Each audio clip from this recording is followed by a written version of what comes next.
Welcome to your next lesson in the basics of Python. Today we're going to discuss another basic data type, which is strings. Strings are an ordered sequence of characters enclosed with either single or double quotes. Here you can see two example strings, one with double quotes, one with single quotes. Since strings are ordered, we can use indexing to retrieve individual characters or slicing to retrieve a subsection of the original string.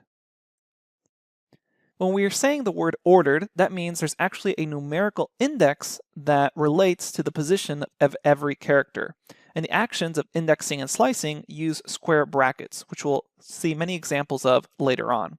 But here we can see an example string with characters, HELLO for the string hello, and the corresponding index in Python starts at 0, meaning that you can use indexing at 0 to grab the letter H, indexing at 1 to grab the single letter E, 2 for the first L, 3 for the second L, etc. And Python also supports reverse indexing. That is, you could do the reverse and starting from 0 at H, go backwards in the string so that the very last character refers to -1, the second to last character refers to -2, third to last character -3, and so on. Reverse indexing is useful for when you don't know how large your string is and you want to grab subsections of it or the last character of it at the very end. There you can use reverse indexing, and that way you don't need to know the full size of the string. You can just intuitively start from the end of the string and work backwards using negative numbers. We'll see other examples of this later on. For slice notation, it also uses square brackets, and it uses the format start, stop, step, where step is actually optional. Start is a numerical index for the slice start. Stop is the index you will go up to, but you actually don't include that stop index. And we'll see an example of that later on. And step is how large of a jump to make between characters. Okay, we've discussed the basics so far, but it's going to make a lot more sense in practice. Let's connect to a Jupyter Notebook and see how this is all done with Python.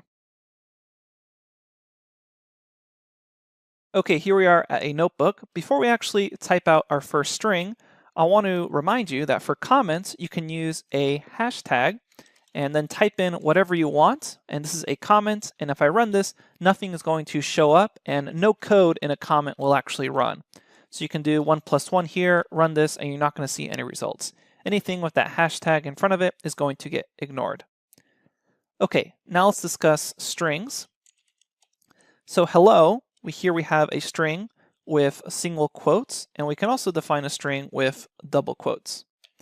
Now there may be potential errors. For example, imagine we're trying to create a string of single quotes, and the string itself contains a single quote, such as I'm not a spy.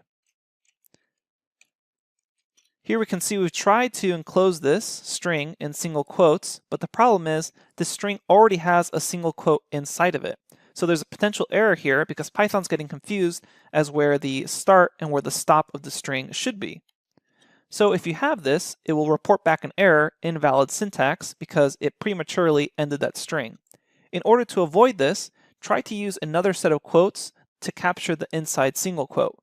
So if we're trying to make I'm not a spy a viable string, we'll use double quotes to basically encapsulate that single quote. And here I can see that the syntax coloring is also indicating that this is now a functional string, and I can see I'm not a spy. Now let's discuss the basic printing of strings. In the Jupyter Notebook, for this particular environment, a single string in a cell is automatically returned back. However, this is actually different than printing a string. Printing a string allows us to have multiple outputs. Let's work through some basic examples. And as a quick note, if you're running this code in a .py file and you're running your scripts at your command line, if you just have a single string, nothing is going to be output when you run your script unless you use a print statement. So let me show you what is peculiar about the notebook. Let's say I have two strings, 1 and 2, on separate lines. If I run this, it only actually returns back the last string. And in .py scripts, you actually won't get anything back. So if you want to see results, you should really be printing them out using the print function. And the print function is just print, open close parentheses, and then whatever variable or string you want to print inside there. So now let's say print 1, and I get back 1. And notice the difference here that the notebook is indicating that you printed something out. Previously, we saw that the output said out and then the actual string. Now when we're printing something out, we just see the string message displayed. We no longer see the quotes and we no longer see the output. And you'll see a similar result if you're running a .py script, you'll just see your output. And if we want to run or print more than one string, I can now say print1, print2, run this, and now I can see both results. There's also special characters or escape codes that Python and most programming languages use. Let's say we wanted to create a new line. So I had, hello, I want this in 2 lines, period. Well, if I run this, I see this all in 1 line. And I can actually create this with 2 lines by using a special character. And we use a \n space, and what this does is this indicates a new line. So now when I run this, I get a new line break and then the rest of the string. In this case, the rest of the string started with a space. So if I actually wanted it to have kind of the same indentation, I could run this, and now I can see I've gotten rid of the space. The \ tells Python, ignore this n. It's basically a special indicator that we want a new line. There's lots of little special escape codes for this, and we'll discuss this later on, especially when we talk about things like regular expressions. But another one you should be aware of is \t, and this indicates a tab, essentially 4 spaces. All right, now let's discuss indexing and slicing. Recall that strings are ordered sequences of characters, and that means we can actually grab single characters using indexing. Let's create a variable called word, and we will assign that the string hello. And now I can say word is hello, and I can use bracket notation, that is these square brackets, to actually index individual characters off of this. That means if I wanted to grab just a single string or single character h, I could say 0, and then I get back h. If I wanted to grab the last o, I could either count 0, 1, 2, 3, 4, and pass in 4, and I get back that last o, or I can actually use reverse indexing, such as -1, and that grabs that last chunk of the sequence as we previously discussed. That's the basics of indexing. It's square bracket notation, and you pass in a single index location, and it returns back whatever letter or character is at that location. Next, let's discuss slicing, and that's where you can actually grab an entire subsection of a string. Let's create another example string. We'll call this example alpha for alphabet, and it's going to be A, B, C, D, E, F.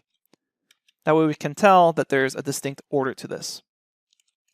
If I want to grab a subsection of this string, for example, let's say I want to grab A, B, and C, what I do is I indicate my starting index.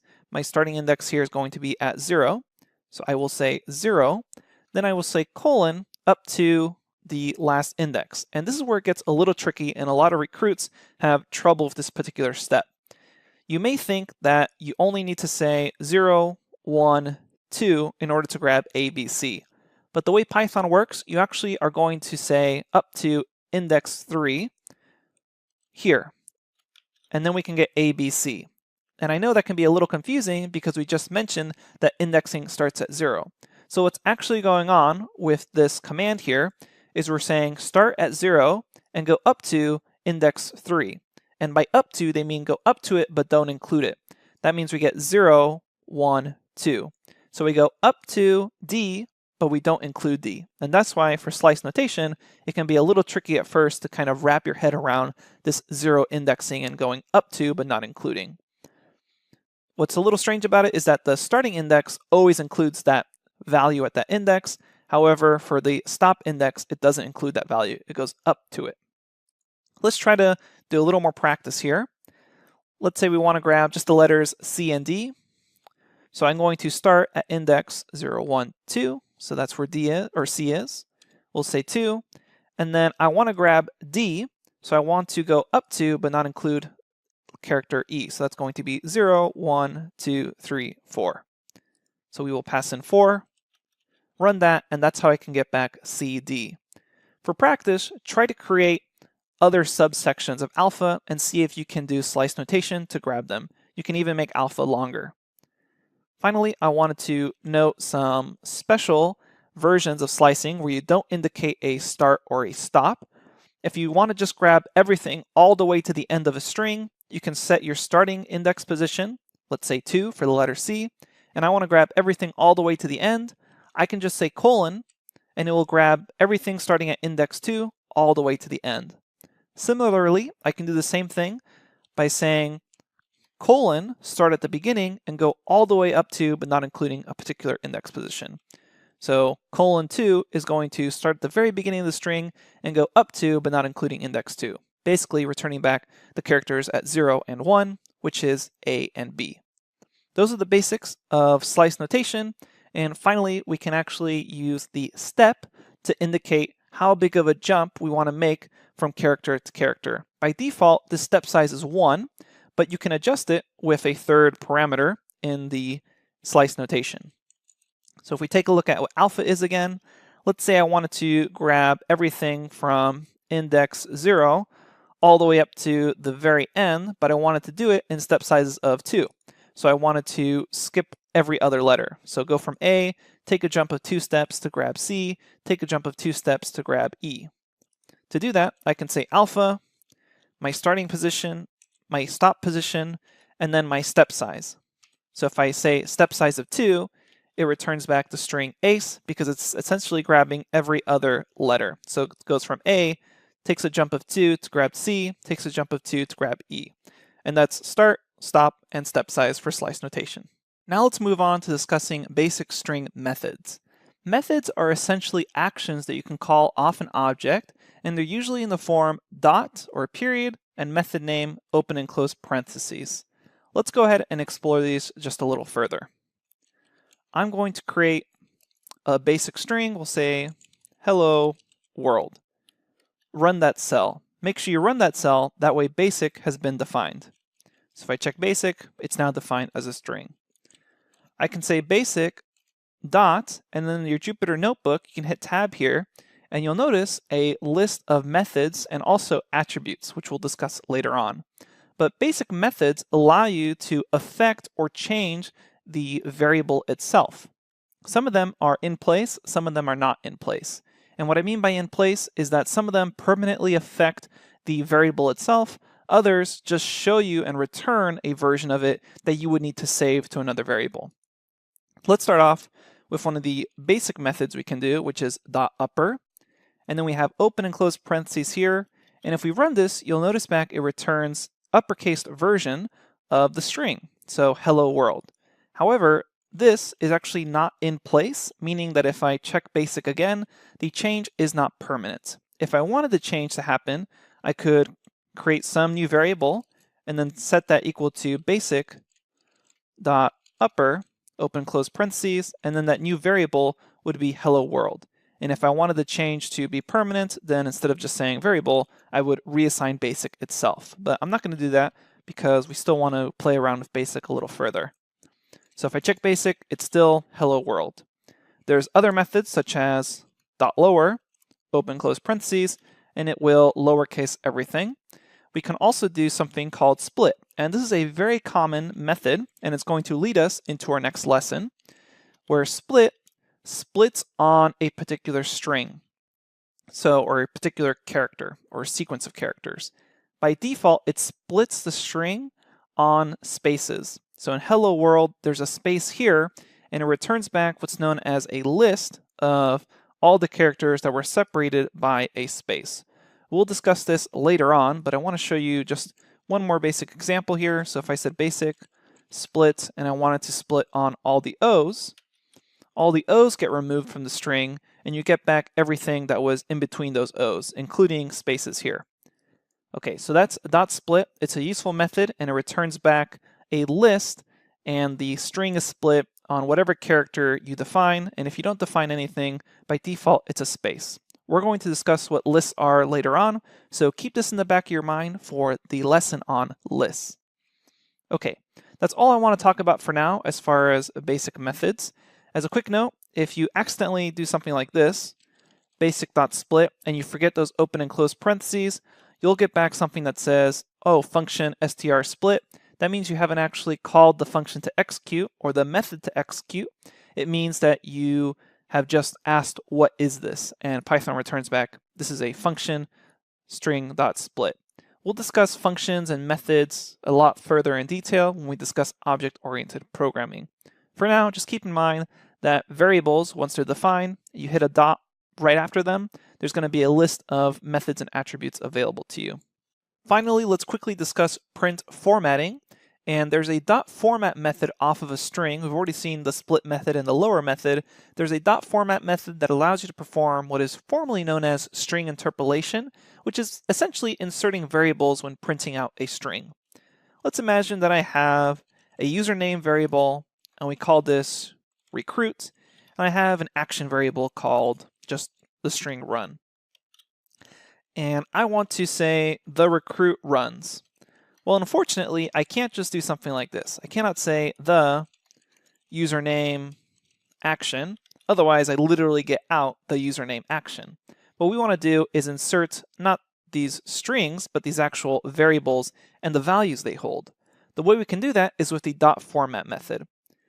So the simple way of doing this is we have curly braces here, so note that these are curly braces, and then immediately after the string, we call the dot format method, open and close parentheses, and then we pass in the variable that we want to insert inside where these curly braces are. So I can say that username variable, run that, and I see the recruit. Now let's say I want to print out the recruit needs to run.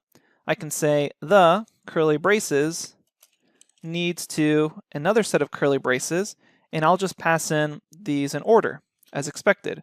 So the username and then needs to action. We run this and we see that it's injecting in order the username. So the first thing in format goes to the first curly braces. The second thing in format goes to the next set of curly braces. However, Python allows for even more flexibility by allowing you to define some parameter names inside a format and then defining those inside of these curly braces. Let me show you an example of that. Inside a format, I'm going to say A is equal to username and B is equal to action. And then I will say A and B here. And then when I run this, what happens is format sees that these curly braces asking for whatever parameter A is. Then it looks here and it says, well, A is equal to username, so I'm going to grab whatever username is and then inject it in here. What's nice about this is then I can quickly adjust my string without needing to adjust the order of what's in my format. So I could say something like the run needs to run, or I can say do the reverse here, B and then A here, the run needs to recruit, etc. So this is a more flexible way of quickly injecting variables into your string, and this is known as print formatting. There's also special cases such as formatting numbers.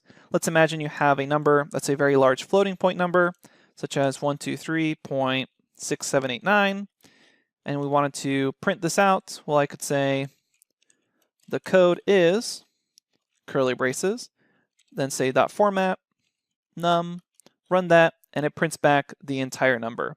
For floating point numbers, you can actually format them. If you don't want all the significant digits past the decimal point, the way you can ask for only a particular number of significant digits is through the following syntax. You say inside these curly braces, colon, dot, then the number of decimals you want off of these decimal places, or number of numbers you want off this decimal place. So we'll say .1, and then you say F, run that, and now it's going to round off to one place after the decimal. Let's say I want to round off to 2 places after the decimal, then I just change this number to 2. For 3, I just change it to 3, and if you say 4, well, basically nothing's going to change there, etc. And if you just want it to round it to the nearest whole number, what you could do is you could say 0 here, and it's going to round it to the nearest whole number. That's the way you can format numbers, again, with this print formatting mechanism. Okay, those are the basics of strings. We've already touched a little bit upon lists. Let's go ahead and discuss them in your next lesson. I'll see you there, recruit.